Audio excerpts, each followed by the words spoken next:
Hello again everyone from Tokyo, Japan, and welcome back to Japan Vintage Camera, where today I'm going to be doing a video about another twin lens reflex camera. This case is one that I don't deal with very often. This one is a Minoltaflex Camera from the mid-1950s. For those of you who are new to my channel, I sell vintage Japanese cameras in my online store, japanvintagecamera.com. I have an Etsy store, which is also called Japan Vintage Camera. So if you'd like to buy an old twin lens reflex or other kind of old camera, please visit one of my stores. I'll post links to my stores in the description below the video. So I don't deal a lot in the old Minolta twin lens reflex cameras. I did some years ago, and they were popular then, and they remain kind of popular today. But I haven't been able to find any really decent ones here for anything like a good price. The clean cameras have gone up quite a lot in value recently. A lot of people say that these are really good competitors to things like the rokkor cameras or the Minoltaflex cameras with the Tessar lens. And in my experience, that they are that good, but they have some problems with them which are quite common, and because of these problems it's kind of difficult for me to find one which is worth the while to overhaul and resell and all that. The main problem with these cameras being sticking focus helicoids, which can cause the focusing lever to break off. And also the leatherette on the cameras is very poor quality on some of the, say, Minolta cord and auto cord cameras, and it kind of falls off. And the design and the mechanisms on the side make it kind of hard to make a new leatherette for them. So for the most part I kind of avoid the Minolta cord or auto cord cameras. But the Minoltaflex cameras are different. They are not as, I guess, sought after or highly regarded as the Minolta cord cameras. And you can spot the Minoltaflex cameras because they have the focusing dial on the side rather than the focusing lever on the bottom. And though this is seen as kind of a less sophisticated feature, it's a much more reliable feature than the focusing system which comes on the other cameras. The Minolta cord, Minoltaflex, this version is the one which I would say is most similar to, say, the old Yashica Flex A camera. Most of the layout is the same, very similar. I guess a lot of the old TLR cameras, the Minoltaflex, Yashica Flex, Toyoko Flex, and at least 10 or 15 others, all have very basic designs, and pretty much one instruction manual would work for all of these cameras, regardless of the brand. That's kind of a good thing because they are all have a similar system. The system is very simple, basic, and easy to understand. And these are really good cameras for someone who wants to get into medium format photography.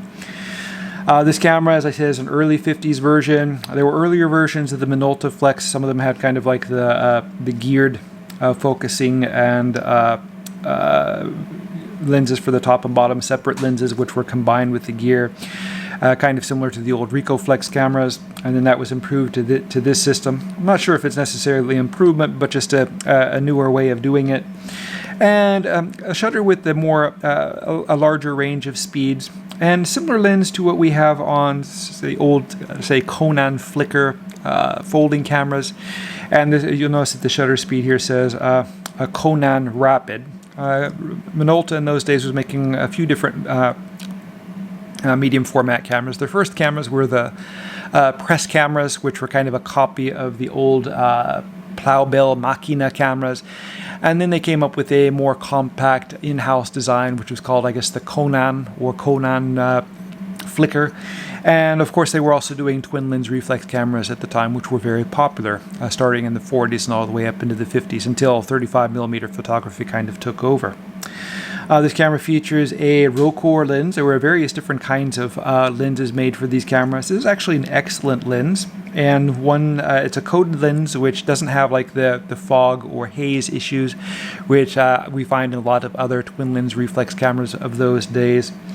Very good performing lens and very simple. There isn't really much to this camera, not much which can go wrong with it, and it's as I mentioned a few minutes ago, it's a really good camera for beginners who are looking for something to get started in medium format photography. So let's go ahead and take a quick look at the camera, starting at the top here. On the top here we have the focusing hood, which is retained by this clip on the back. We have a couple of buttons on the side here. This camera has been used a lot. It hasn't been dropped or damaged. It's just been It looks like whoever had this camera before actually went out and took a lot of photographs with it. I say that because when I open the top here, usually when I open it quickly, both the focusing loop and the sports finder open up, and that's because these levers have been pushed enough times that they've kind of made these things pop up more easily than they otherwise would. If you look through the top here, it's pretty cool because this camera has a kind of center design here, this little eye, kind of like the center weighted thing you find in a 35mm SLR camera to kind of center what you're taking a photograph with. And it works especially well with the focusing loop. If you push this button here, the focusing loop pops open and this magnifies the image. The center of this camera, the center of the focusing screen, that kind of round thing you see, is interesting because it's lighter and allows more light to come through, and it makes it a little bit easier to focus with this camera in darker situations. There's a second button here, and you push that causes the sports finder to pop open. And to use the sports finder, you simply line up this square eyepiece in the back with the large piece. Just center it so you're seeing exactly this is kind of, I guess, outlined, the small opening by the large opening. And if the camera is focused out at infinity, say you're shooting at kids running on a soccer field or something like that, it works quite well. And believe it or not, there was a day when sports photographers used to use cameras like this to capture action shots. On the sides here, we have the tabs for mounting a neck strap and also for locking into the original leather case.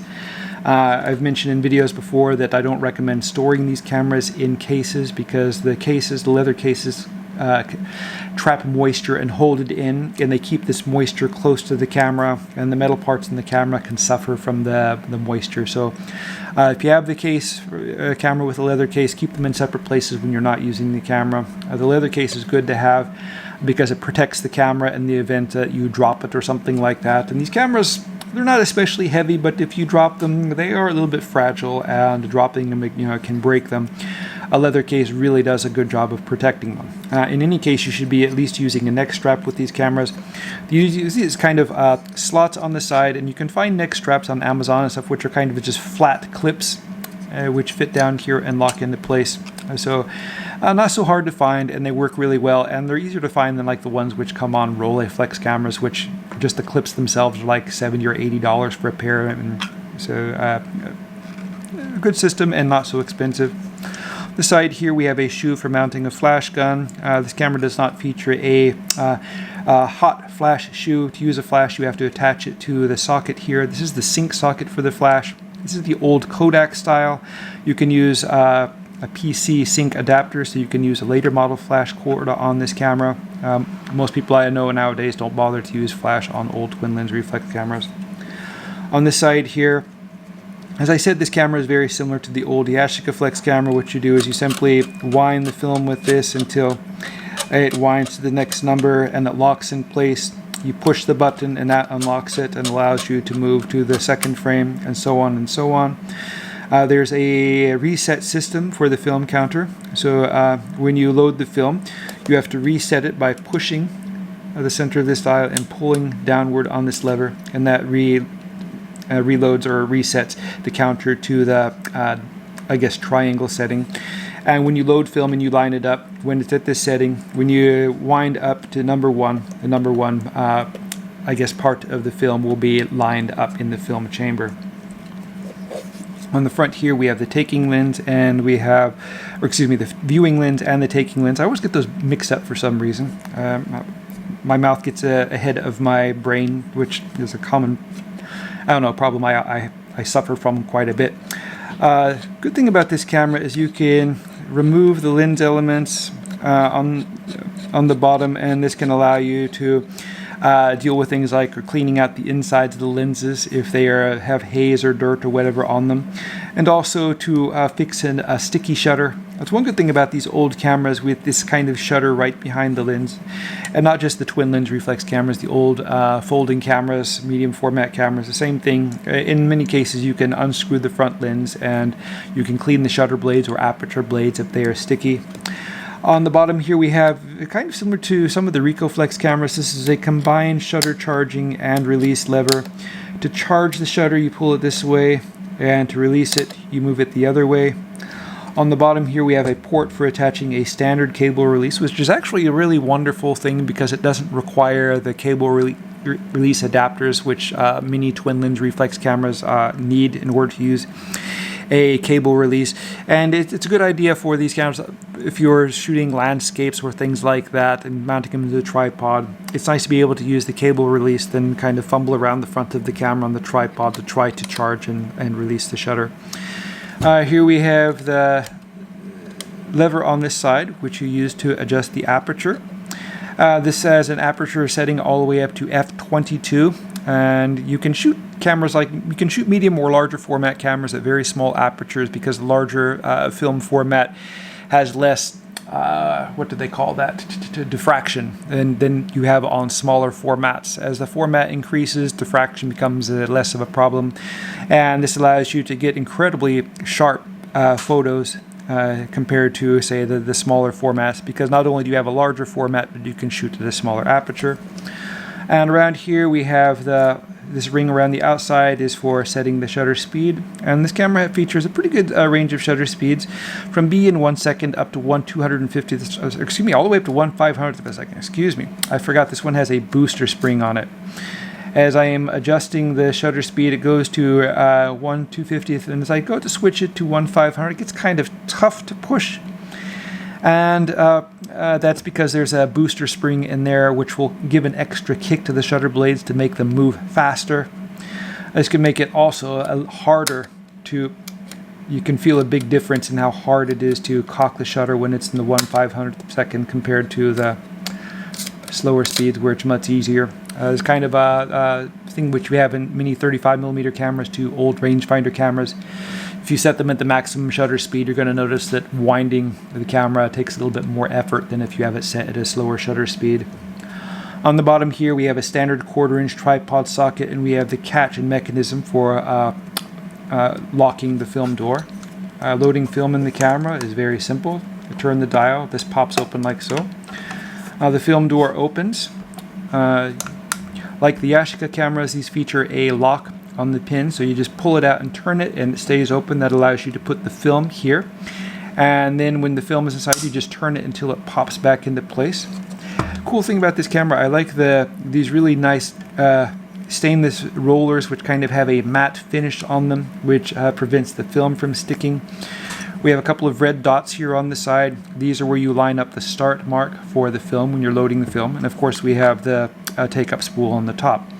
So what you do to load the film, you put the film inside here, you pull the film leader and feed it into the take-up spool. Hold it with your finger as you're turning it like so the end of the leader doesn't get pulled out of the slot, which happens sometimes in these cameras. Keep turning until the start mark lines up with the red arrows. When they are lined up, close the film door like so, lock it into place, reset the film counter till the diamond is showing in the window, and then simply wind and wind and wind and wind until the dial stops.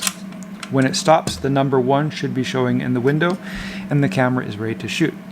So anyway, that's all there is to the old Minoltaflex camera. As I said, I plan to be listing this camera and several more cameras for sale next week when we get back from our little holiday here. So if you'd like to buy this, please check back. I plan to be making more videos very regularly in the future, so if you'd like to see these, please subscribe. If you like the video, please click the like button. Thank you very much for watching, and I hope you tune in again soon.